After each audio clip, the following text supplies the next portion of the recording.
বাচ্চার অভ্যাস বলে দেয় ও কত দূর পৌঁছাবে। অনেক রাত পর্যন্ত জেগে থাকা মানে নিজের প্রোডাক্টিভিটিকে শেষ করে ফেলা। লেট নাইট স্ক্রলিং কুল মনে হয়, কিন্তু পরের দিন বাচ্চা হাফ ডেড হয়ে যায়, বডিতে এনার্জি থাকে না। তাই রাতে তাড়াতাড়ি ঘুমাতে হবে এবং সকালে তাড়াতাড়ি উঠতে হবে। বডি আর ব্রেন দুটোকেই সময় দিতে হবে। 2, বাচ্চা যা শোনে সেটাই ভাবে। সারাদিন গল্প, ইউজলেস মিউজিক, মোবাইল গেমস, সারাদিনে বাচ্চা কি ভাবছে? পজিটিভ কন্টেন্ট শুনতে হবে, নলেজ গেইন করতে হবে।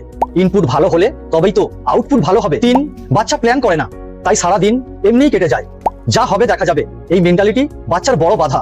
প্রত্যেক দিনের শুরুটা প্ল্যানিং এর সাথে করতে হবে, না হলে দিনগুলো নষ্ট হয়ে যাবে। 4, বাচ্চা অন্যের লাইফ দেখে, নিজে প্রাণবন্ত হয় না। ইনস্টাগ্রামে অন্যের সাকসেস দেখে নিজেকে ইউজলেস মনে করে। কম্পারিজন ছাড়তে হবে আর এক্সিকিউশন শুরু করতে হবে। দেখনদারিতে যত যাবে ততই খালি হয়ে যাবে। 5, বাচ্চা নিজেকে রিওয়ার্ড দেয় না। সেলফ ইমপ্রুভমেন্ট টর্চার নয়। ভালো কাজ করলে নিজেকে অ্যাপ্রিসিয়েট করা শিখতে হবে। মোটিভেশন সেখানেই কাজ করে যেখানে ডিসিপ্লিন আর অ্যাপ্রিসিয়েশন থাকে।